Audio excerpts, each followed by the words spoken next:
Hello, everybody, and thank you for tuning in to the Liberty Report. With us today, we have Daniel McAdams, our co-host. Good to see you, Daniel. Are you well rested? I'm not well rested, but it is good to see you, Dr. Paul. Oh, good. I was up late. I fell asleep before my kids did. Well, there's a lot of optimism floating around, and a few people still asking questions. I'm in that category. Still a few questions, but there certainly has to be a reflection of what the people are thinking. Yeah. You know, as disruptive as it is, this pure democracy stuff, I think there was a message there that people got sick and tired of what's been going on, and that, of course, has to be a benefit, because I don't think the representation we had for the past 4 years, and it wasn't all in one party. I mean, this came from a lot of sources, but it was so disruptive, and so I watched a good bit until I got tired. Yeah. And I caught up, but it was they see it as a great victory, but I see the benefit. But I'm very cautious about saying, boy, we're over the hump now. Yeah. I remember after Reagan won, and it was definitely different and definitely positive, and things did get better. But I think that what happened to the conservative groups, there were a lot of people who worked for Reagan, and the Goldwater groups, and this was active at that time. And the fundraising went because they figured, he won. He's going to do it. He's going to take care of it. Well, if anybody's had to try to promote, of course, we don't even get into that decision making, because our message is a little bit nonpartisan, like a lot nonpartisan, and it's to promote the cause of liberty and peace, and that crosses.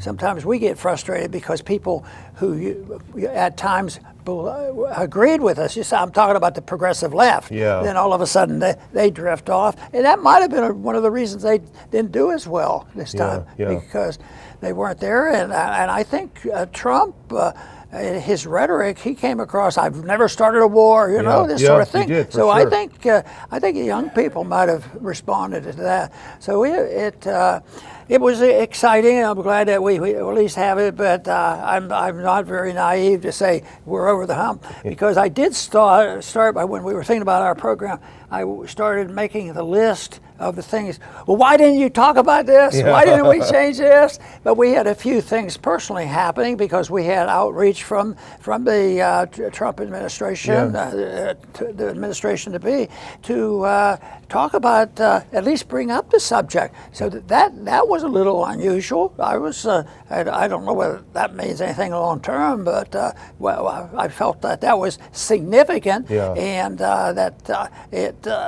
was a sign the attitudes have been changing, and hopefully we can continue that to happen. Yeah, it does feel like there's just a sense of relief in the country. Maybe it's just my own personal feeling, like, I'm glad this nightmare is over, because the Biden-Harris administration has been so bad on every level: economics, foreign policy, civil liberties, free expression. They've just been terrible all along. And you're right, we don't have any illusions that we're going to wake up in Never Never Land or what have you. But there is that feeling of relief.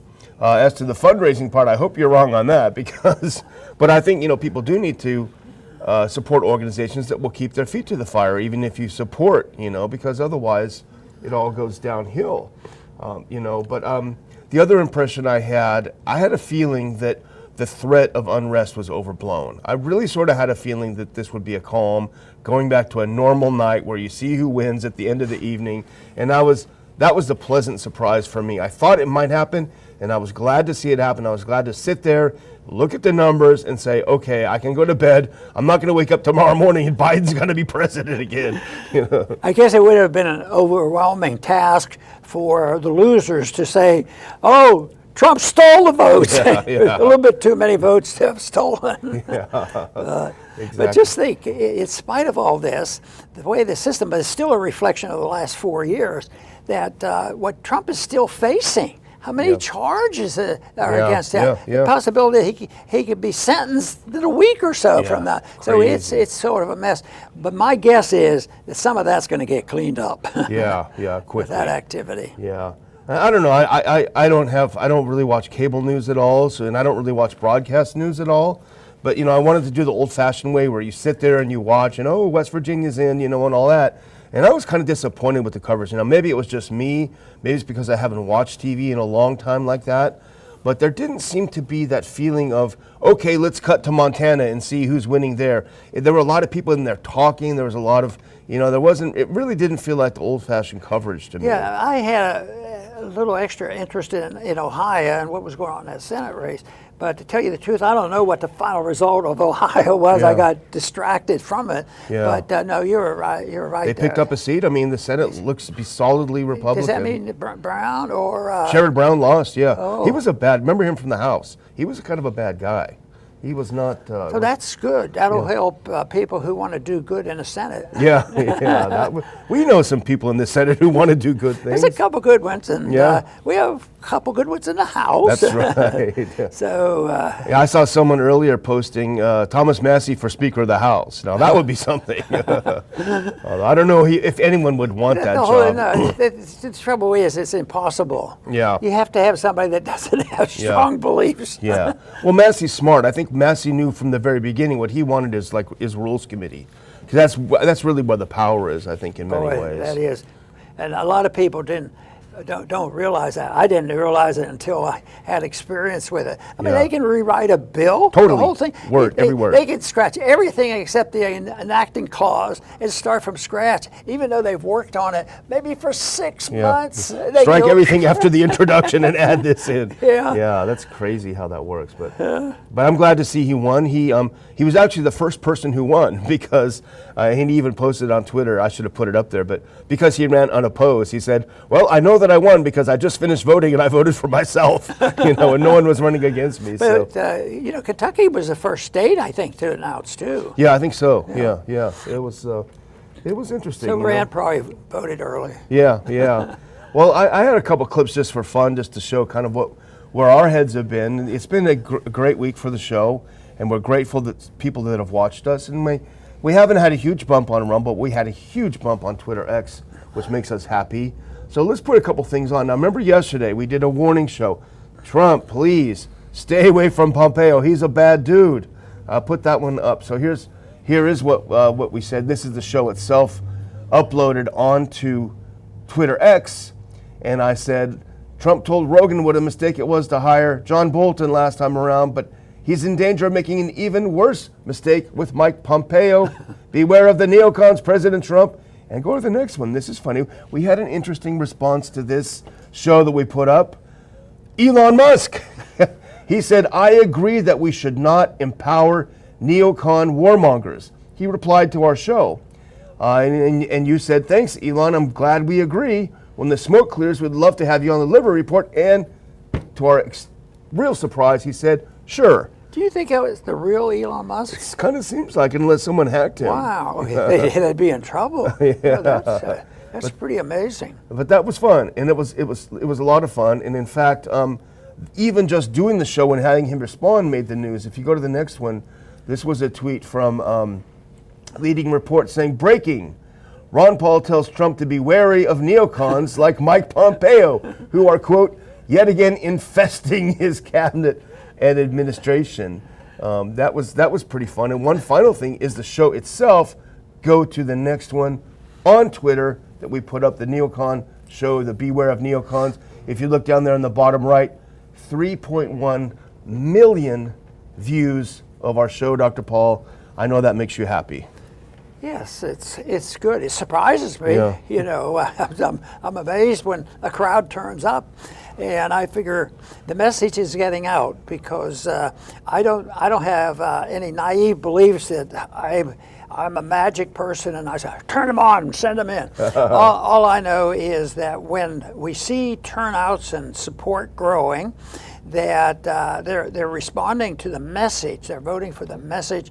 I know that's hard to perceive, but I think it really is, because you have a lot of pros and cons about Trump, and even on the other side, a lot of people just have this image and they voted against one and for another. But really, deep down inside, there was a philosophy position that sort of prevailed on each side, and that's really what counts, I think. Yeah, yeah. Well, we had a couple of other good results. There was a clip that Chris took out of the show yesterday and put up. If you put that next one up, this also did well. So the show itself, 3.1 million, we'll take that any day, every day. That's better than CNN, that's better than cable, by a long shot. So we're right up there with the big people. But anyway, here's a little clip from a 3-minute clip where we're warning, beware of Mike Pompeo. That was seen by 268,000 people. And even the show on Rumble that we linked to and put it up on Twitter X, if you do that next one, that did 338,000. So we're at 4 million for just yesterday watching the show. I'll take that every day. That was fantastic. Yeah, what I think about is back in the old days, starting out, you want to get ads, you have to have your name recognition, and you put it up and you want a 15-second, 30-second ad, and the dollars that you have to pay just to get 30 seconds. Yeah. And then you get, thousands of people looking at it. But all of a sudden, the monetary thing has changed. I mean, if you know and understand that there's a market out there, and you say, well, that's a special market and they're all crazy, it'll be different. But might be where the real action is, is on the internet and reaching people like this, and for getting that type of exposure for the views that we have and the libertarianism that we want people to understand. Yeah. I think it's pretty neat. And actually, there's even better, because your weekly report this week that you recorded and put up, it was retweeted by Elon Musk. I don't have that clip, but I do have, if you put that next clip up, it was retweeted, but it was also viewed by, if you put that next clip up, please, 4.9 million people. 5 million people watched your weekly report. I think that's probably more than watched CNN, MSNBC, and all of them put together. So, I mean, we don't mean to gloat, but you know how much work you put into it. I know how much work we put into the show. Yeah, it is so different. Yeah. I mean, this technology, and maybe the message is coming along and things are bad and people are looking for something else. So maybe it all just comes together, and there's a vehicle where people want a clear-cut message and they want to hear the truth, and then they go to the places where they think they're getting it. Yeah. So it's we're very happy about that, but and we're happy. I'm sure that you're happy about some of the changes that are going to be happening, and we don't have any illusions about it. I did see, I think it was on Hedge this morning, that Musk is talking about the departments he wants to cut. Now, Republicans have done that for decades, but it almost seems like he could be the one to make it happen. Yes, and you have to try. There were a lot of times we'd have vote along those lines, cut 5% here. And the other one that was a mockery of the Constitution is, and I think they probably still do it, the ritual, remember the ritual? That you couldn't put anything on the floor for a vote unless you cite the place where it came from the Constitution. And one time we caught them in a really stupid monetary error, and they said it was in the Constitution. Yeah. So before the bill came to the floor and it was being voted on in the conference, the staff pointed this out. They quickly changed that, and they said, well, we can't put that up there. It's really not constitutional. So that didn't work. You can have a lot of rules and regulations. So it's the character of the people. It's the difference between the written law and natural law. I mean, sometimes the Constitution is there good, and it should have one, but it really boils down, and the founders recognize this has to do with character and morality of the people doing it. And sometimes they don't even, if it's confusing, maybe they just have to be moral about it and decide what is right and wrong. Oh, you can't do that. How do you know what's right and wrong? Killing is okay all the time, and no matter what. As long as the government does it. Yeah. Well, I had a couple of funny things kind of globally that I wanted to put up there, and I know you probably have some thoughts on. If you put the next one up, this is, I think, the hilarious one of the day maybe. This is the British Prime Minister Keir Starmer, right? Who's a really bad guy. He's just terrible. And so here he is congratulating Donald Trump on his victory. And anyone who's following things realize that Keir Starmer's Labour Party sent 100 operatives over to help Kamala Harris. Remember, we talked about it on the show, and now he's like, "Whoa, nothing to see here, folks." You know, you were just trying to help his opponent win, and now you're acting like your best buddies. You know, have politicians in there on their side too. Yeah. And another one is, if you go to the next one, this is Petr Pavel. He's the president of the Czech Republic. Now he's acting like he's best friends. I value our partnership and our friendship, et cetera, upholding European security. Now he's one of the biggest cheerleaders of the Ukraine war. He's the guy who promised that he would go around the world finding 155 millimeter shells to give to Ukraine. He actually didn't find any, but super warmonger. He was in the military. He was actually a member of the Czechoslovak Communist Party. He was a high-ranking member. He's a high commie who's now a pro-freedom guy. And the last one for foreign reactions that I thought was funny, we'll title this Panic, and do the next one. None other than Vladimir Zelensky. He's congratulating Trump on his impressive victory. And I'm not going to read all this, but I'm just going to summarize it. Send more money is his reaction. When I saw this, I wonder which Zelensky. Oh, it's the Zelensky. Of course. We need money. We need money. So solve their problems. A little more. Send me more bombs. They ought to be allowed to go over there, picking up the trash and the bombs that are laying around and haul away and junk it. Yeah. Time to leave. Well, you probably won't like this, but I wanted to post a couple of memes because there was a lot of attention when Elon said to you, he'd love to have you help sort out this cutting business, you know, which is pretty neat, Department of Government Efficiency. And so a lot of people made a lot of funny memes based on it, and memes are great, I think. I used to not like them, but I like them now. This is a classic, you know, the one of you sitting alone in the chair. Someone put in Elon Musk in the chair next to you. I thought that was hilarious. Now here's another. We were not looking at each other. No, here's another one of you and Musk. I think it's from Dune, if I'm not mistaken, but it's Doge, which is the government efficiency. I thought that was a funny one.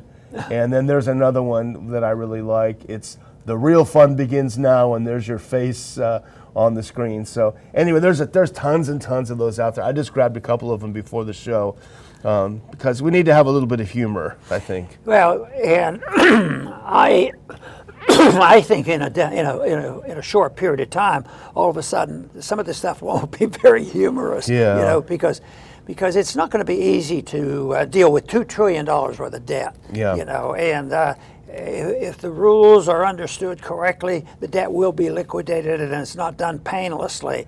But in the meantime, you know, it can be softened, and you know, just declaring bankruptcy and be very disruptive is more difficult than if you do it when you lower taxes, get rid of regulations, and protect civil liberties, and do a lot of things like that.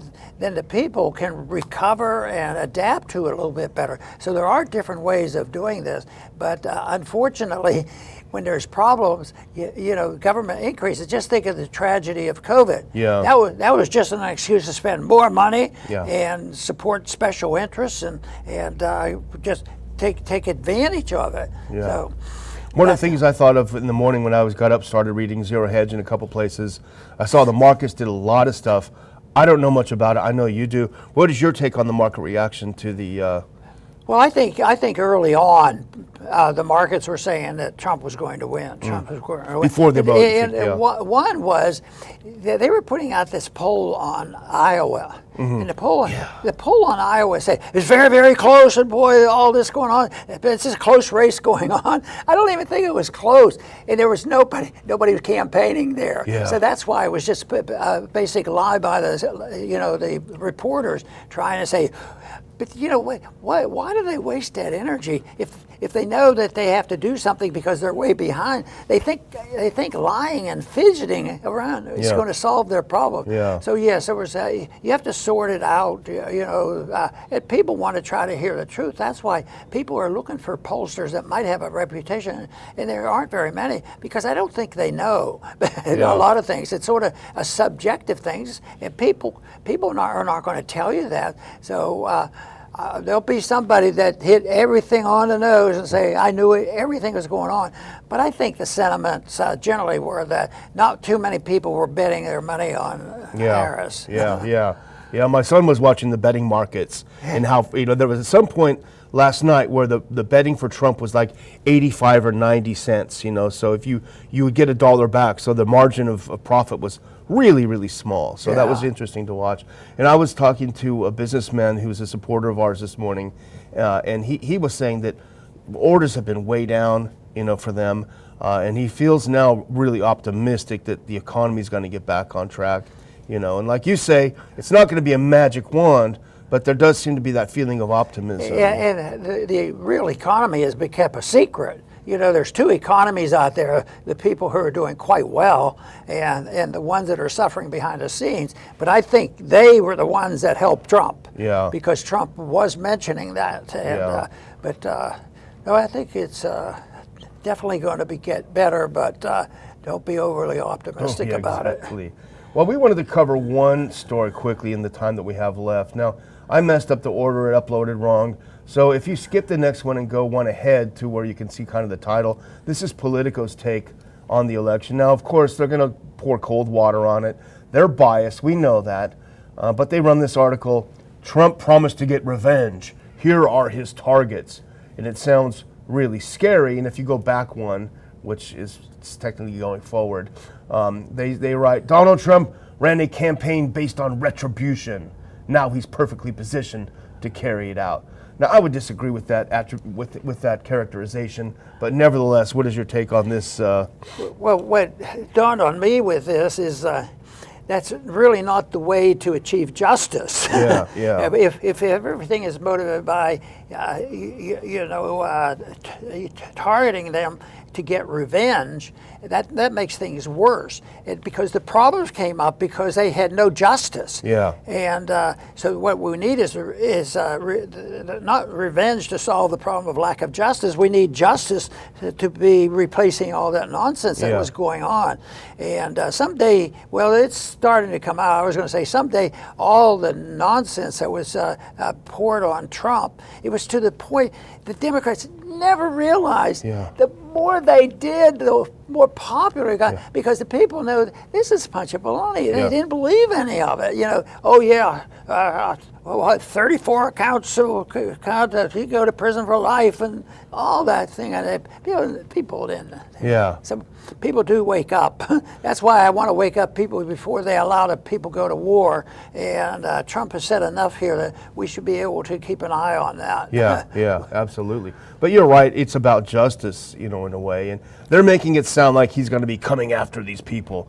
But like you say, there's all of these ridiculous felonies that are still ongoing, as you point out. There's the Russiagate stuff that still won't die. And then there's this whole last couple of weeks with Kamala and everyone, repeating her talking about Trump being Hitler, which is so absurd that people just laughed it off. I think she hurt herself by doing that. Oh, I do too. And and Trump didn't prove that he was revengeful in his last term. Yeah. Because remember, he really had some evidence on Hillary and others that really with Russiagate, that was really bad. Yeah. But and now the people have forgotten about that, and that's case is not going to get tried, and yet that was a big deal. Yeah. So. Yeah. But truth won out on this one, that some of those people are no longer getting a paycheck from the government. Yeah. Now they're in the think tanks getting paychecks. Yeah. Well, I'm going to close out. We just kind of had a little bit of a fun show today, kind of relaxing show. But I want to just point out, if you go to the second to the last clip, which is to say that, we're happy to tell you that we have made such progress and got so many views, but we can't do it without you. And we ask you to please keep us going.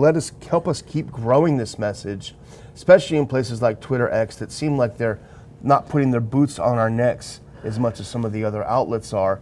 So we ask you to please give us a tax-deductible contribution to the Ron Paul Institute, which is the home of the Liberty Report and many other great projects, programs, things that we want to continue to do and expand this coming year. I have a link in there where you can make that contribution. If you go to the next one, I was looking at Bitcoin this morning, and Bitcoin was really, really happy. So those of you that are into Bitcoin, like I am interested in it, please, if you feel like it, scan using your wallet app, and your Bitcoin donation to the Ron Paul Institute, now with it being at record highs almost, will really go far, and we really appreciate it. So thank you for your support. Over to you, Dr. Paul. Very good. And I think we will keep an eye on what's happening and hopefully contribute some positive things to say and do. But the things where I think they should be most cautious about is the temptation for the administration, even though they've had a spectrum of people. We've heard some people on foreign policy that are a disaster, and others talk very reasonably. And I think they also have to become realistic. So how do you cut $35 trillion? It doesn't mean you shouldn't try, but it just doesn't happen that way. And you have to be realistic about that. And the other thing that they're going to be tempted to do, because they have promised, and the administration, and they get Democratic support on that, is we can't stand China, out competing us. Of course, I've seen some conservative commentators recently switch and become very protectionist, and they came up with all the wrong reasons. So there's going to be an effort. The promise has been made, and they're going to do it. I hope they soften that approach, and that's with the tariffs and sanctions. We don't need any sanctions. If we don't, if we're really in a tight spot, if they're outdoing us economically speaking, maybe we ought to clean up our act and get our taxes lower and get more regulation. Let them compete, and I think sanctions are terrible. I think also freezing assets. Just think of all this thing we talked about the other day about freezing Russian assets, and now they're playing games with distributing it, and the people love it. Oh, I won't be taxed. Yeah, but maybe someday they're going to come to here and take our money and our freedoms as well. So I think that. I think the whole general principle of seeking justice and common sense and free markets and live up to the standards of having peace and prosperity by a free society. That is what we need. It will solve the problems without it getting too complicated, because the opportunity is going to be there. The cultural Marxists have worked hard to create chaos in our streets, and they have been pretty successful. When you look at some of our industries like medical industry so many people are suffering from this. So that the chaos is there. So the chaos there should offer us an opportunity to present our case for freedom, because that does have a real answer, and it's a personal thing. And one thing it would invite is to think in terms of all that our problems have, that we think we want to have individual freedoms. I get so tired of everything being a group. What group do you belong to? How did you vote? Where are your registration? And I understand why they do it, and some of it is justified, but every individual should be treated as an individual, because individuals have rights. And I think the whole idea that you can put a people together and say, I don't think groups of people should ever get special privileges, but I don't think they should ever be punished as a group. And the best way to do that is seek and understand that liberty comes to the individual in a natural way. I want to thank everybody for tuning in today to the Liberty Report. Please come back soon.